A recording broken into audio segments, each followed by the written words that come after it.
Good evening, everybody, in my part of the world. Good morning to those joining us in New Zealand, and potentially good afternoon to those of you who are in an afternoon part of the world at the moment. Welcome to the Network Migration Services webinar on on New Zealand tonight. My apologies. I did Australia last week and we're doing Australia again next week. So welcome to the webinar on New Zealand. Just a very quick introduction. We've got about 160 people listening to us tonight. For those of you who don't know who I am, my name is Andrew Kerr. I'm a licensed advisor for both New Zealand and Australia, and I'm based in South Africa. I've been in South Africa now for over 30 years, and I've owned Network Migration for 30 years. And we are literally a one-stop migration shop. We are a company that has immigrated, plus minus 15,000 families into Australasia, Australia and New Zealand. And tonight I'm going to be explaining to you, or trying to simplify, the migration process. Not that it's that simple, quite frankly, but I'm going to run through it and take you through the processes of not only obtaining a work visa, of course, but how you can get residency from that work visa. Tonight's webinar is completely free, and so is our information and consultations. So, ladies and gentlemen, if you want to be assessed, if you want some information, please contact us. Ruan put our email addresses up there earlier, but my email is andrew@networkmigration.com. All our emails are our first names. Ruan is our marketing manager. He arranges these evenings and, of course, does all our marketing for Network. I'd just like to welcome Desiree Lindeque. Desiree is a licensed advisor and based in New Zealand. Desiree is South African, but has been in New Zealand over a year now, 2 years in March next year, I think. And was, as I said, also a licensed advisor, and working with Tia Marie now in our New Zealand operation, who is also South African. And Tia Marie, of course, is a huge support structure as a senior advisor, or excuse me, not an advisor, but a senior consultant with the company. Also, welcome to Liz Verleeuwen. Liz is head of our HR, pretty much runs our Joburg office with me, and she runs our HR division, which is very, very important when it comes to, of course, obtaining a job offer in New Zealand. Welcome to Xenia von Rooyen. Xenia I've been with the company over a year now, and she is she does all our job training and CVs and LinkedIn's and whatever. And I'm actually going to invite Xenia on the screen in a minute, 4 or 5 minutes from now, just to sort of chat how that process works, because it's essential to getting a job. Just a little bit of house cleaning, if you like. You can see on the top right of the first slide, we are a member of the New Zealand Association for Migration and Investment. It's a really good body to be a member of. It tends to champion the migrant and, of course, licensed advisors with Immigration New Zealand, and basically tries and keeps Immigration New Zealand on its toes, and make sure, of course, they are doing their job properly as well. And, of course, thank you. And not creating unexpected, basically keeping them in line and making sure, of course, that we understand as LIAs or licensed immigration advisors processes, procedures, timeframes, etc., so we can impart that knowledge to you guys as the general public. You also notice on the first page here my IA registration number. We've all got them, and please, please, please, if you're going to deal with an advisor, make sure always that your initial consultation is with the advisor. Liz is also a provisionally licensed advisor. She can consult without me around. And in fact, to be quite honest, I'm old and Desiree and Liz are quite young, so their knowledge is outstanding when it comes to the rules and regulations, and dealing with, of course, the relevant authorities when it comes to the process. But always, when you're making an appointment or getting information from a company, make sure, as I said, you're dealing with the advisor initially. I'll give you a small example of that. I'm not going to name names or companies, but there are a couple of companies based in our beautiful country here of South Africa that allow non-licensed advisors to give immigration advice. And one the other day gave advice to a lady who was pretty much going to sign up with them and pay them their processing fees, etc. And she was told a certain process in order to obtain a visa, and that process was wrong. It was completely wrong. She never would have got the visa that way. And the reason being is the person that consulted with it isn't licensed. He doesn't understand the processes. And in fact, if that person was in New Zealand, that person would be arrested and fined a considerable amount of money. In fact, a unlicensed advisor in New Zealand in the last 2 weeks was jailed for 2 years. It's a really major issue, ladies and gentlemen. So funny enough, Des and I were talking about it this morning, and you just need to understand not only your pathway in and how to get there, which is, of course, what we're going to talk about tonight, but how to stay there, how to become residents, permanent residents, citizens. That's what you need to understand. So all the information that we impart to you prior to you engaging us officially is free. We don't charge for this information. So if you want the information, just contact us. All our emails are at networkmigration.com and our first names. So Desiree at Network Migration, Andrew at networkmigration.com, Liz at, and so on and so on. So it's not rocket science. Just a big thank you. But always, sorry, just to finish that, just check their IAA number. You can log on to the IAA website. IAA stands for the Immigration Advisory Authority. As you can see, my number's there. Got licensed back in 2009 when it became mandatory. It wasn't mandatory before then. So you've got to make sure you are dealing with the licensed advisor. I cannot stress that enough.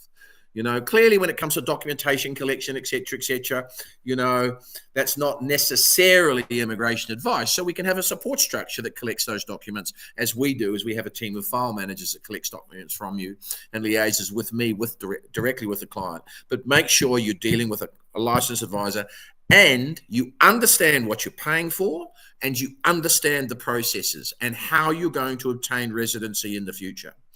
If you want to be assessed, if you're not already, and I see a couple of people that are logged in tonight, we're now up to 164, are actually clients and or potential clients. Some of you have been assessed. Some of you are in the process. We're actually doing applications for them. Some of you are still deciding whether this is what you want to do or not. So if you want to be assessed and you haven't been, just send me your CVs. I don't care what they look like, ladies and gentlemen. It doesn't matter at the moment. All it really matters is I know who you are, what structure is your family. In other words, is the visa just for you or you and your spouse and 3 children or whatever. And of course, what you basically do for a living, if you have any qualifications, et cetera, et cetera. Now, that will be described on most of your CVs. So the CVs are going nowhere. We're not sending them anywhere. They're literally coming to myself and or Liz and or Desiree because we, of course, can assess you. So please make sure that you send us your CVs if you want a free assessment. And I do underline the word free. It doesn't cost you a dime. And then if you want to have a consultation, either if you're on Desiree's side of the world in the Pacific region area, you know, Australia, Samoa, Fiji, Philippines, Manila, you know, those types of places, et cetera, then, James, if I know, anyway, so sorry, that's my son. So if you want that sort of information, just email us the CVs. We'll email you back what we commonly call a pathway to residency. We might need to ask you a few more questions, of course, to advise you correctly. And not only will we will send you the processes, but we'll make sure you read them. Okay, I do a lot of consultations where people haven't read what I've sent them, and what I've sent them is how to get in, how this process works. So, all right, so what is the best ways of getting into New Zealand? Now, I'm just going to jump to the next slide. Use a licensed advisor. If you want a free assessment, email us your CVs. If you're in a relationship, email both. And all our consultations are free. The information we give you is free. And then if you want to make an appointment, you can make an appointment if you're in Desiree's part of the world to have a consult with her, or in our part of the world to have a consult with myself and Liz. And those consults are also free. We don't charge for them. So as I said earlier, understand the processes. Now, I'm just about to change another slide, Ruan. So hopefully, and I'm going to invite Xenia in. So hopefully this doesn't screw up the sound, excuse the language. There we are. So the visa categories I'm going to be concentrating on tonight are the accredited employer work visa. Okay, skilled migrant, student, entrepreneur, business investment, accredited employer work visa. I'm going to be doing the accredited employer work visa one tonight, mainly. If you want information on anything else, please just contact us. Parents, business visas, student, you know, residency pathways. You might be already sitting in New Zealand and don't know what your residency pathway is. And by the way, Desiree or Liz will be answering your questions, Adele, because clearly I can't concentrate on doing the webinar and answering the questions. So one of the ladies will answer those questions. Visitors visa for job search, very prevalent. A lot of people fly into New Zealand to find work. Spousal visas, of course, if you are living with a partner, and that partner happens to be a New Zealand resident or citizen. Parent visas, the pathway's open at the moment. And, of course, permanent residency visas, which generally come from accredited employer work visas or other types of visas. So just email us your questions. We will always respond to you, normally within 24 hours, quite comfortably. And then if you want to have a consultation, we'll set it up. If you're in Joburg, or Auckland, you can set it up a face-to-face with myself and or Desiree. Or, of course, if you want a virtual meeting, we've got Teams, we've got Skype, we've got Zoom, we've got Google Meet. There are many, many ways to conduct meetings. I've consulted with people. We've got clients as far away as China and Canada and Ireland and the Philippines and all over the world. So 99% of what we do is electronic. So as long as you have an email address and a contact number, we'll always be able to deal with you. Thanks, Des. Right, so what I'm going to do now is invite Xenia in, or Ruan, if you wouldn't mind inviting Xenia in, so I can just concentrate. And she's just going to explain the all-important process of assisting you to find a job. Now, just before she does, let me just state that finding a job for an accredited employer work visa is critical to the application being able to be prepared for submission to INZ. Critical being, if you do not have a job offer and you are applying for an accredited employer work visa, you will be declined. It is as simple and as difficult as that in the same time. I've actually done a blog on that, Desiree. You might want to look at my blogs, guys. I did a blog on the ANSCO codes changing to the NOC code or the NOL code coming up. So we spend a lot of time, effort, and resources helping you find a job. So the first step of that is if you engage our services, within the first 5 days, you receive what we commonly call a starter pack, which is quite simply a documentation checklist that is prepared by myself and your file manager, prevalent to your circumstances, because clearly everybody has slightly different circumstances. And then within, I'm not sure of the time frame on that, Xenia, when do we hand over to you? I think within a week or two, I get. Okay, so within the first 2 weeks, once you've got your starter pack clearly and your documents, we start collecting those. You can start uploading them in, but we don't wait 6, 8, 4 weeks, 12 weeks or whatever to start the job training. We start it virtually straight away within the first 14 days. And the very, very first part of this is getting you ready to approach the job market. Ms. Van Rooyen, floor is yours. Explain what you do, please. Thank you. Yeah, so as Andrew said, thank you, Andrew. Hello, everyone, and welcome. I am Xenia Van Rooyen. As you can hear by my surname, I am South African and Afrikaans. I am the training specialist at Network Migration Services. And yeah, when you sign up to use our services, you'll be working closely with me and almost immediately to start your job search journey. Our sessions will consist of intensive training that is heavily focused around your LinkedIn profile, and I schedule those sessions with you. It also will entail some preparation from your end as well. And I also do prepare you for that all-important interview, which is obviously why you all are here, right? You want to get that job. I also type your CV in the New Zealand format and guide and support you every step of the way through this journey. I almost hold your hand, to be quite honest. I often hear people say that they're quite hesitant to use LinkedIn because they're not fans of social media, or they feel shy, or they're not tech savvy. I can guarantee you, if you can use Facebook and WhatsApp and Instagram, you can most definitely use LinkedIn. It's just a form of getting into the habit. And it's also not the way of socializing that you might think it is. And the training we provide would not allow you to be shy. It's your opportunity to get recognized in your career and connect with the right people that can open doors for you. And this training will provide you with knowledge on how to navigate this platform and how to speak to your future employer and their language. This is a platform that is used very intensely in New Zealand, might not be here, and therefore important for us to understand it and use it the same way that they do, if not actually more. The training with me is also exciting and fun, which is a refreshing change from all the paperwork and admin and all the other things you need to deal with. And I do enjoy what I do. And it's a little bit of a break from all the stress and pressure that is involved with this whole process. So I look forward to working with every single one of you guys and to see you succeed. Thanks so much, Xenia. That's great. Ruan, if you don't mind, and Xenia doesn't have anything more to say, you can extract her or take her away from the chat room, so she can get and have a gin and tonic or whatever she's doing at the moment. So thanks so much, Xenia. You're welcome. So again, ladies and gentlemen, the job offer is critical. Now, the other thing you've got to consider is this: will you get a job offer while you're in your home country? Who knows? And frankly, the likelihood of that is quite small. Probably only 10, maybe 20% at the most, depending on your occupation, of course, and your skill set. But there are 3 reasons an application will fail. You fail the medical. So if you've got a major medical problem, you need to declare it to me. Tell me about it, and I'll explain how to go about processing applications where there's a medical issue. You might have a criminal record. Might be minor, might be major. I need to know about it if you have a criminal record. Okay? Or you don't get the job offer. So if you're going to commit to immigrating with yourself or your family, you have to commit to finding a job. And that just might mean doing a visitor's visa for New Zealand, which you're allowed to do in most cases, and enter New Zealand on a visitor's visa with specific, in other words, you're telling immigration that I'm coming to look for work.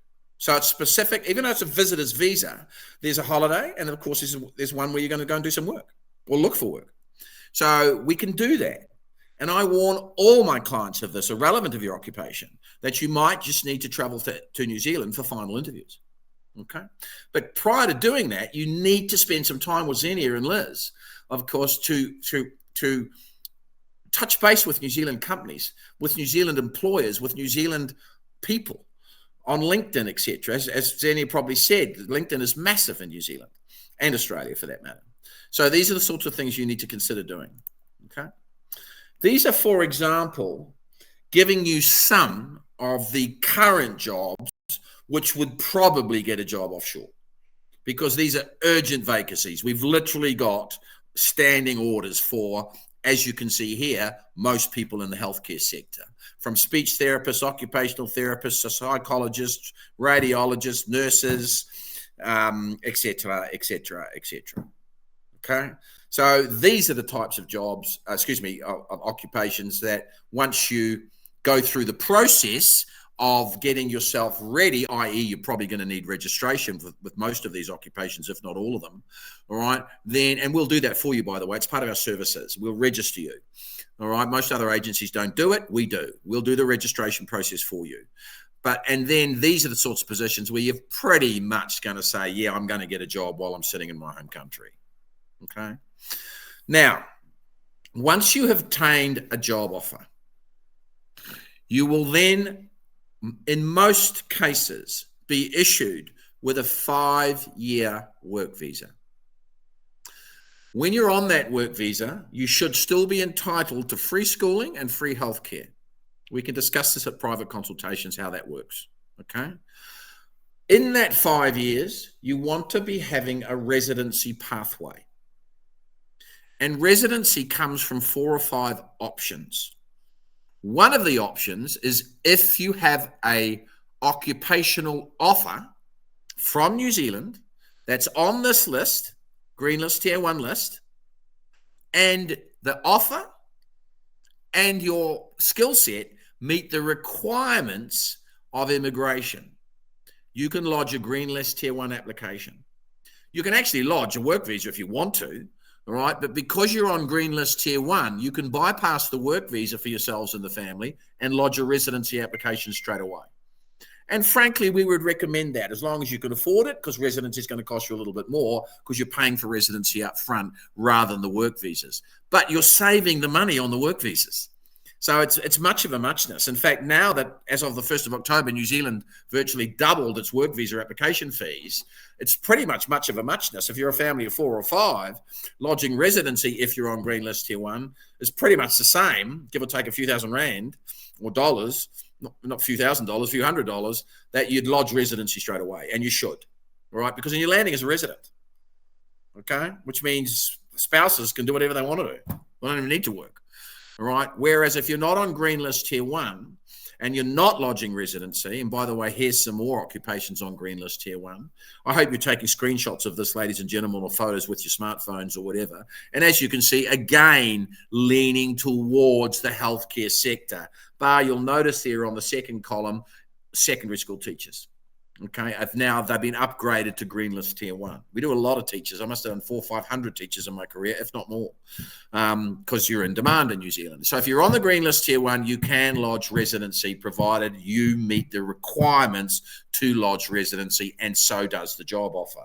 And clearly, that is what we do. We make sure you understand your options as and when, and then clearly if you're hiring us to do this, we'll do it for you, all right? Or of course you will be fully au fait to either go and use somebody else or potentially do this on your own, okay? So that's Green List Tier 1, where you can get residency from that straight away, or you can do the 5-year work visa, go to New Zealand, do the residency whenever you want anyway, okay? Yes, we do, Tundo. I'm assuming Desiree or Liz will answer that. Right, okay. Green List Tier 2. Remember, everyone needs a job offer, or the main applicants do. Get the job offer. If your occupation is a motor mechanic here, primary school teacher, middle school teacher, automotive electrician, plumber, electrician, gas fitters, farmers, blah, blah, blah, blah. And again, your skill set meets the requirements of the job offer, and the job offer meets the requirements of Green List Tier 2, then you'll be given your 5-year work visa, still with free schooling and healthcare, and then after 2 years, you can lodge your residency application if you're on Green List Tier 2. Okay? Now, that's the Green List pathway to residency. Other pathways which came into effect last year, pretty much in the same week as we are, well, week before or whatever, are earning a high income, a job which requires registration, or your basic standard qualification points test, which would be based on your qualifications and or work experience. Now, let me just explain that. So these are another pathways to residency where you need 6 points. This just gives you an idea of the way the median wage has increased in New Zealand from 2018 to now. And the current minimum wage, mostly minimum wage, because some occupations are exempt from this minimum wage, but mostly the current minimum wage at the moment requirement is $29.66 an hour. Dollars, of course. That's roughly $62,500 a year. Okay? Now, you're either on Green List Tier 1 or Green List Tier 2, or you're in that 5 years, you're aiming to get 6 points. If you earn 3 times the minimum wage, which is about $136,000 a year, you can lodge residency straight away because you're going to have 6 points once you've got the job offer. If you get 2 times the minimum wage, which is about $123,000, then you'll get 4 points for that. And once you've worked in New Zealand for 2 years, you'll get the extra 2 points to make the 6 points. If you're at 1.5 times the minimum wage, which is about $98,500 a year, you'll get 3 points for that. And then working in New Zealand for 3 years, as you can see, sorry there, I should have changed these slides around the room. You get 3 points for working in New Zealand for 3 years, 2 points for working for 2 years, and 1 point for working for 12 months.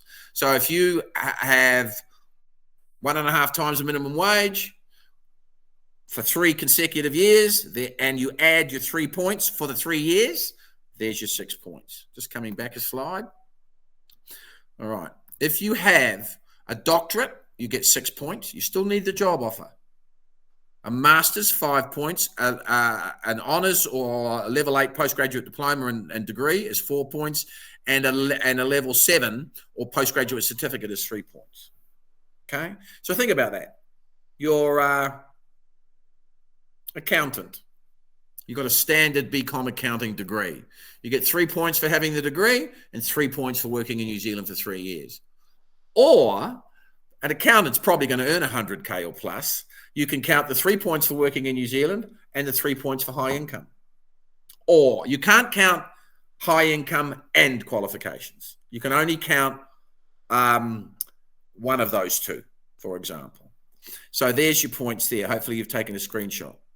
Registration or licensing also gives you points. For example, a LIA, a licensed immigration advisor, gets 6 points straight away. All right. An electrician would probably get 3 or 4 points. Okay. There's a whole list of, and there's 50 or 60 or 70 jobs which require registration. Okay. Or you can be registered. You don't need to be registered, but if you're going to be registered and get 3 points for it, then why not? Okay. And clearly I can send you that list of occupations, like a radiologist. Well, a radiologist, again, is probably going to earn close to 100, if not more, and have the qualification. So there's sometimes you've got multiple pathways to residency, and that's why you need a consultation. We outline it in the emails we send you, but it's not confusing to us because this is what we do every day, but it can be a little bit confusing to you. So make sure that once you've read what we send you, read what we send you. It only takes you 5 or 10 minutes to read what we send you. And once you've read it, then set up the appointment and formulate your questions from what we've sent you.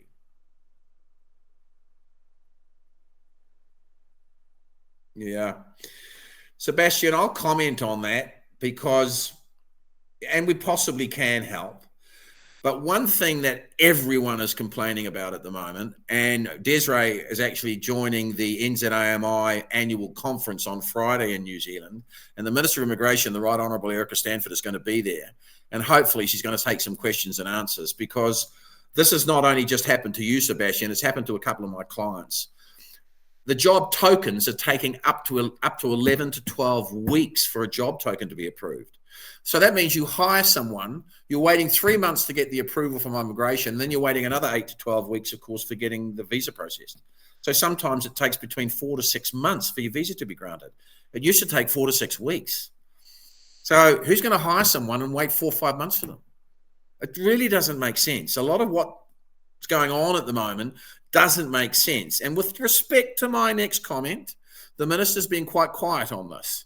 She hasn't really made any announcements, substantial announcements, since she's been the Minister of Immigration, which is this time last year. I think it was pretty much this date last year. But I'm pretty confident that over the next few months, she's going to make some pretty positive announcements towards that, because frankly, that's just insane. As poor old Sebastian here had a job offer, it was pulled from him. Please contact us, Sebastian, see if we can help you. We probably can. Yeah, and the medicals, yeah, that's a pain in the ass because they're not cheap to do. Excuse my language. Anyway, so let me just complete on. But, this is, again, what you need to talk about. Let's have a chat about this. Let's find ways around this. Most companies still require offshore skills. They've just got to wrap their heads around that it's going to take between 3 to 5 months once they employ the person for the person to be able to get there and actually start the work. Okay. So we've done that one. So, sorry, points. So we have 3 divisions in Network. One is the visa division. In other words, we prepare all the applications and submit them to the relevant authorities on your behalf. One is, of course, the job search training division and the job search marketing division, helping you find work. And the last one is relocation, which we don't charge for. We have our own relocation division where we've partnered with the moving companies, the pet movers, the banks, the English testing centers, the airlines, the travel agents, whatever. So as you can see here, whether it's opening a bank account or shifting funds or renting a car when you get there, or you want to know what bus you should be hopping on when you're going from Upper Hutt to Wellington City, for example, we can find all these things out for you if we don't know them already. And these are free services. We do not charge for these services. Okay? Now let's talk about that. Immigration is not cheap. You're going to a dollar-based economy. Therefore, wherever you're coming from in the world, you need to budget that you're going to be paying processing fees in dollars. Okay, roughly, for example, in South Africa at the moment, the New Zealand dollar is around 11, or the rand is around 11 to the New Zealand dollar. So this just gives you, again, hopefully you're taking a screenshot, This just gives you an idea of what we charge and how we charge. You might not take the full package. You might only say, help me find a job, please. Or you might say, we had a lady the other day, last Saturday, she's already got a job. All right. So she wants us to do the visa for herself and her partner. And her partner doesn't live with us. So it's a little bit of an issue there. So, et cetera, et cetera. So we advise accordingly. But again, take screenshots of that because these are the basic fees that we charge. These fees can be paid off. Most of them are paid before you leave, but in some instances, we'll allow you to pay some of the fees while you're working in New Zealand. Okay. And clearly that's our payment options for a single. And here's payment options for a family, which just increases a couple of $1,000 because, of course, you're adding family members to your application. Yeah. So, again, taking screenshots of that type of stuff. Okay, that's it. Right. So, let's just come back and just go right back to here. Occupations available in New Zealand and the best ways to successfully obtain a job offer. You don't have to be on the green list to get into New Zealand. You don't. You don't need a formal qualification to get into New Zealand. I know that's interesting, but you don't. You might meet the requirements based on your work experience. And that's all based on, somebody was asking the questions earlier about ANSCOs. That's currently what the ANSCOs are for, Australia, New Zealand Standard Classification of your occupation. It states quite clearly what the minimum requirements are. So for example, a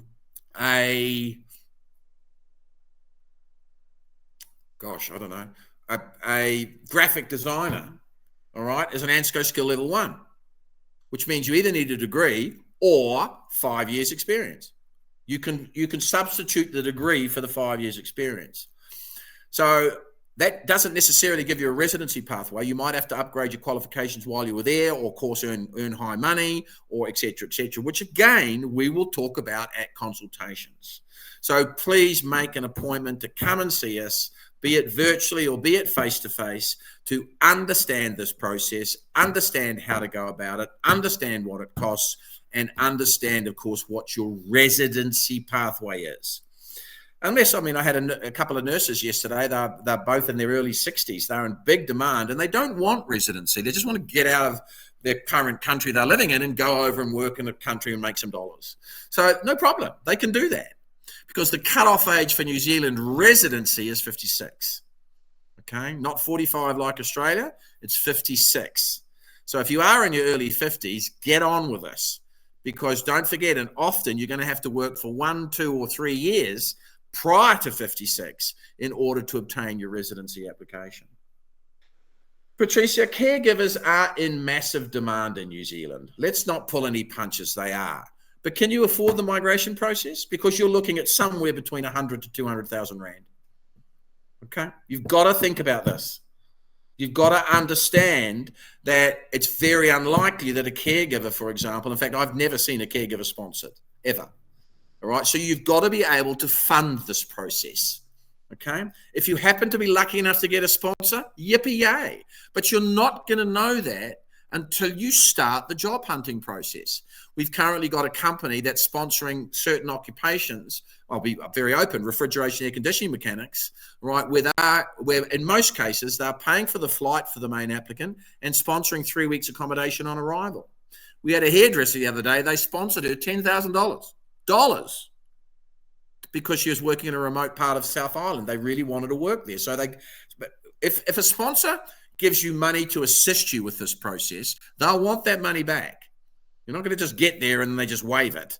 All right. They'll want that money back. So they'll probably just take it back over a period of time. And that's what I'm saying about, Patricia, you're in big demand, Patricia. All right. But you've got to be able to fund this process, because I've never seen a caregiver receive sponsorship. Yeah, Tundo, same. You're asking about visa sponsorship. So same thing. We cannot start this process assuming that you will get sponsorship. We just can't do it. All right. If you're lucky enough to get it through the process, then yippee-yay. Congratulations. But if not, you've got to be able to fund it on your own. So, ladies and gentlemen, I'm pretty much finished for the evening. Thank you for listening to me tonight.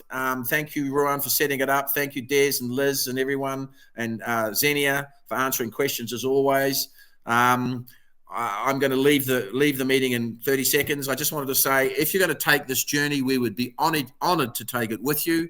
And if you're not, we're happy to advise you anyway, and we would wish you all the very, very best. So I'll wait for some CVs. Hopefully you're going to send me them overnight, or some of them tomorrow, or circumstances. I am happy to give the advice in order for you to have a successful process to immigrate to New Zealand.